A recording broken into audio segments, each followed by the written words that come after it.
देव उठणी एकादशी अर्थात प्रबोधिनी एकादशी, ज्याला कार्तिक एकादशी असेही म्हणतात. हिंदू धर्मात ह्या एकादशीला खूप असे महत्त्व प्राप्त झालेले आहे. पण हे व्रत कधी करावे, कसे करावे याबद्दल चला संपूर्ण माहिती जाणून घेऊया.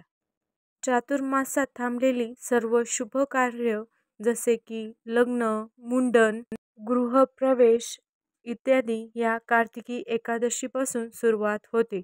हे व्रत केल्याने सर्व पापांचा नाश होतो, पुण्य वाढते आणि मोक्ष प्राप्त होतो आणि सर्व मनोकामना पूर्ण होतात अशी धार्मिक श्रद्धा आहे.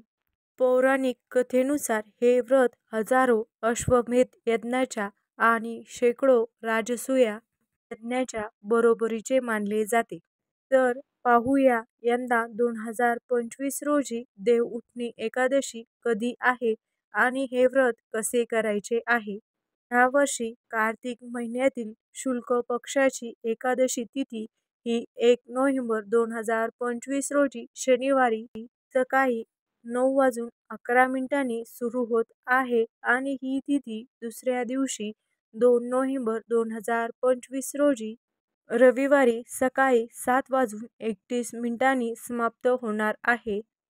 उदय तिथीनुसार गृहस्थांनी म्हणजे सामान्य लोकांनी 1 नोव्हेंबर 2025 रोजी म्हणजे शनिवारी हे व्रत करावे असे शास्त्र सांगते.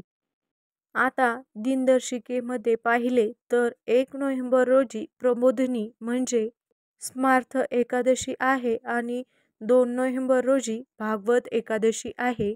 त्यामुळे व्रत कधी करावे याबाबत भाविकांच्या मनात गोंधळ निर्माण झाला आहे. त्यासाठी स्मार्थ आणि भागवत एकादशी यामध्ये काय फरक आहे तो जाणून घेऊया. दशमी संपून एकादशी सुरू होताना त्या तिथीने सूर्योदय पाहिला नाही, पण तो दिवस नवीन तिथीच्या नावे सुरू झाला आहे, तर त्याला स्मार्थ तसेच दश असा उल्लेख केला जातो.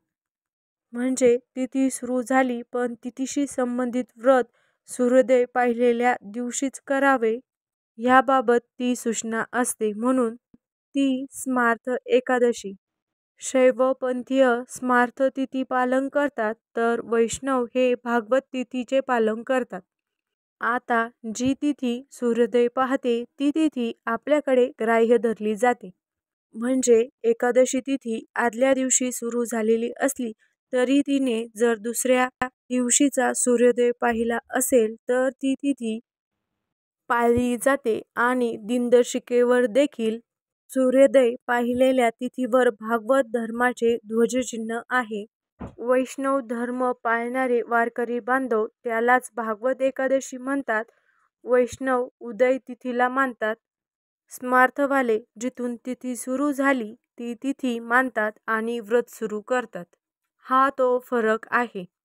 त्यानुसार 2 नोव्हेंबर रोजी कार्तिकी तथा प्रबोधिनी एकादशीचं व्रताचरण केले पाहिजे असे शास्त्र सांगते.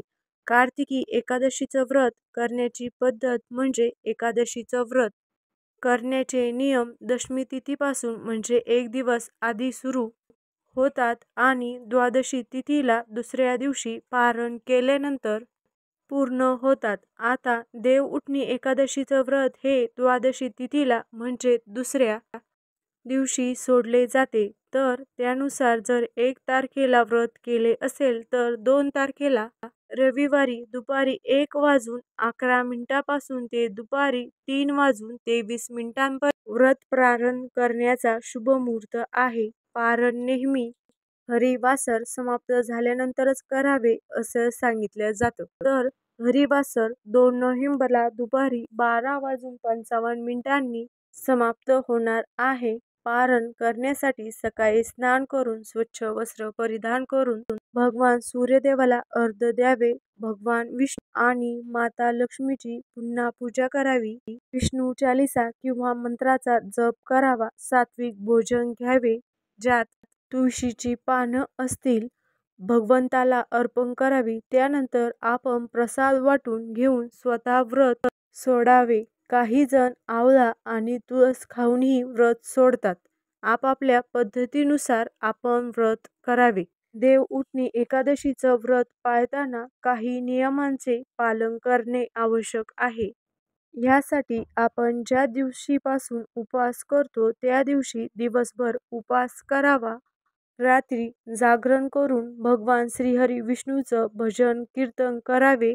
आपल्या क्षमतेनुसार गरजू व्यक्तींना अन्न, वस्त्र किंवा पिवळ्या वस्तूचे दान करावे. या दिवशी दान करण्याचे विशेष महत्त्व आहे. तुळशीच्या रूपाला दूध किंवा उसाचा रस अर्पण करणे शुभ मानले जाते. मात्र या दिवशी भात खाऊ नये. एकादशीच्या आदल्या दिवशी आणि द्वादशीपर्यंत तामसिक अन्न, ज्यामध्ये कांदा, लसूण असेल, असे अन्न टाळावे. जरी तुम्ही उपवास करत नसाल तरी ह्या दिवशी सात्विक आहारच घ्यावा. मुळा आणि वांगी ह्या दिवशी खाण्यास मनाई आहे. कुणाशी ह्या दिवशी वाद घालू नये, अपशब्द बोलू नये किंवा कोणाबद्दल वाईट विचार करू नये. घरात किंवा मंदिरात स्वच्छता ठेवावी. संध्याकाळी मुख्य प्रवेशद्वारावर आणि तुळशीजवळ तुपाचा दिवा लावावा. देव उठणी एकादशीचे हे व्रत द्वादशी तिथीला म्हणजे दुसऱ्या दिवशी सोडावे. तर आधी सांगितल्याप्रमाणे योग्य वेळ तपासून तुम्ही त्यानुसार व्रत ठेवून व्रतपारण करू शकता. भगवान श्रीहरी विष्णूच्या मंत्राचा जप करू शकता. हे अत्यंत शुभ मानले जाते. ह्या दिवशी ओम नमो भगवते वासुदेवाय नमः किंवा ओम नमो नारायण नमः किंवा विष्णू सहस्रनामाचा जप करणे खूप शुभ मानले जाते. तुम्ही सुद्धा एकादशीचे व्रत करता का? मग ही कथा तुम्ही नक्की ऐका. एक राज्य असे जिथे एकादशीचं व्रत पाळले जाते. राजापासून ते नोकरापर्यंत आणि पाळीव प्राण्यांनाही एकादशीच्या दिवशी अन्न दिलं जात नाही. एके दिवशी एका राज्यातील व्यक्ती राजाकडे नोकरी मागण्यासाठी आला. राजाने त्याला अट घातली की त्याला रोज पोटभर जेवण मिळेल, पण एकादशीच्या दिवशी अन्न मिळणार नाही. त्या व्यक्तीने अट मान्य केली. जेव्हा एकादशीचा दिवस आला तेव्हा त्याला फक्त फळे दिली गेली. त्याने राजाकडे विनंती केली, याने माझे पोटच भरणार नाही, मी उपाशी मरेन, मला जेवण द्या. राजाने त्याला अटीची आठवण करून दिली, पण तो अन्न सोडायला तयार होईना. तेव्हा राजाने त्याला पीठ, डाळ, तांदूळ इत्यादी दिले. तो व्यक्ती नेहमीप्रमाणे नदीवर गेला, स्नान केले आणि स्वयंपाक करू लागला. जेवण तयार झाल्यावर त्याने देवाला हाक मारली, चला प्रभू, जेवण तयार आहे. त्याच्या हाकेला प्रतिसाद देत पितांबर धारण करून चतुर्भुज रूपात प्रकट झाले आणि प्रेमाने त्याच्यासोबत भोजन करू लागले. जेवण झाल्यावर भगवान अदृश्य झाले आणि तो व्यक्ती आपल्या कामात निघून गेला. 15 दिवसांनी पुढच्या एकादशीला तो पुन्हा राजाकडे गेला आणि म्हणाला, महाराज, मला दुप्पट अन्न द्यावे लागेल. राजाने त्याला कारण विचारले तेव्हा त्याने सांगितले, भगवानही माझ्यासोबत जेवतात, त्यामुळे आम्हा दोघांना हे अन्न पुरणारच नाही. राजा हे ऐकून आश्चर्यचकित झाला.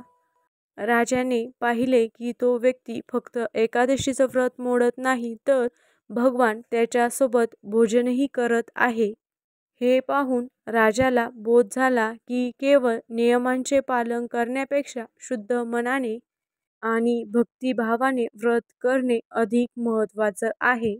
राजानेही त्यानंतर मनापासून एकादशीचं व्रत पाळायला सुरुवात केली आणि शेवटी त्याला स्वर्ग प्राप्त झाला.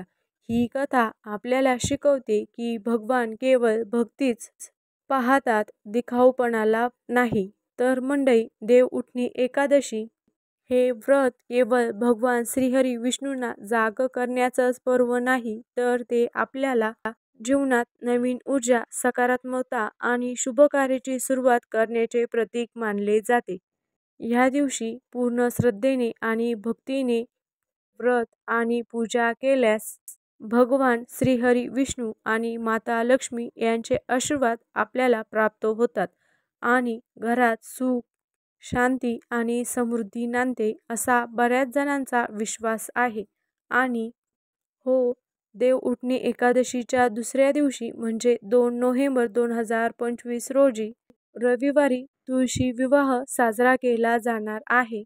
संध्याकाळी 5:35 तुळशी विवाहाचा शुभ मुहूर्त आहे. ज्या घरात तुळशी विवाह होतो तेथे वैवाहिक जीवनातील अडचणी दूर होतात आणि अविवाहितांचे विवाह लवकर जुळून येतात अशी मान्यता आहे. देव उठणी एकादशीचं हे व्रत तुमच्या आयुष्यात सुख समृद्धी घेऊन येवो हीच सदिच्छा. आणि अशाच माहितीपूर्ण व्हिडिओसाठी आपल्या चॅनलला सबस्क्राईब करून घ्या. व्हिडिओ आवडल्यास लाईक आणि शेअर करा. धन्यवाद.